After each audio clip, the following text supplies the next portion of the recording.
அன்னை தகவல் சேனலில் இன்றைக்கி என்ன பார்க்க போகிறோம் அப்படின்னா, காந்தி கிராமிய நிறுவனம் திண்டுக்கல்லில் வேலை அப்படின்னு சொல்லியிருக்காங்க. இது என்னென்ன போஸ்டிங்கு கால்ஃபர் பண்ணியிருக்காங்க, என்ன குவாலிஃபிகேஷன், சேலரி என்ன அப்படிங்கிறத ஒன் பை ஒன்னாக பார்க்கலாம். First lower division clerk out sourcing.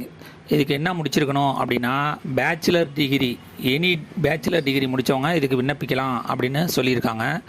டைப்ரைட்டிங்கில் ஒரு நிமிஷத்துக்கு 35 வேர்டு டைப் அடிக்க தெரிஞ்சவங்க இதுக்கு விண்ணப்பிக்கலாம் அப்படின்னு சொல்லியிருக்காங்க.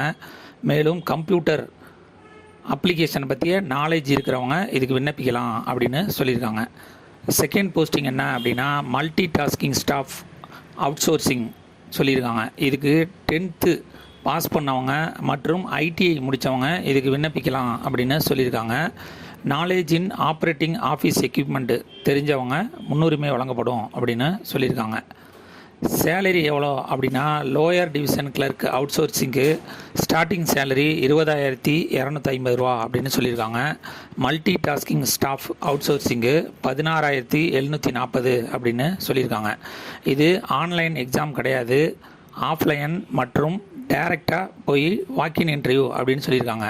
வாக்கின் இன்டர்வியூ என்றைக்கு நடக்குது அப்படின்னா, 6/4/2024 காலை 10 மணிக்கு.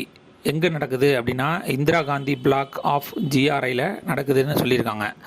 மேலும் என்ன சொல்லியிருக்காங்க அப்படின்னா, மேற்கூறிய அத்தியாவசிய தகுதியை பெற்ற ஆர்வமுள்ள மற்றும் தகுதியான விண்ணப்பதாரர்கள் அனைத்து சான்றிதழ்கள் மற்றும் சான்றிதழ் அசல் மற்றும் சுய சான்றளிக்கப்பட்ட நகல் மற்றும் செல்லுபடியாகும் அடையாள அட்டை, அதாவது வாக்காளர் அடையாள அட்டை அல்லது பேன் கார்டு அல்லது ஓட்டுநர் உரிமம் அல்லது பாஸ்போர்ட், இது 4த்தில் ஏதாவது ஒன்று ஒரிஜினல் மற்றும் ஜெராக்ஸ் காப்பி எடுத்துகிட்டு போகணும் அப்படின்னு சொல்கிறாங்க.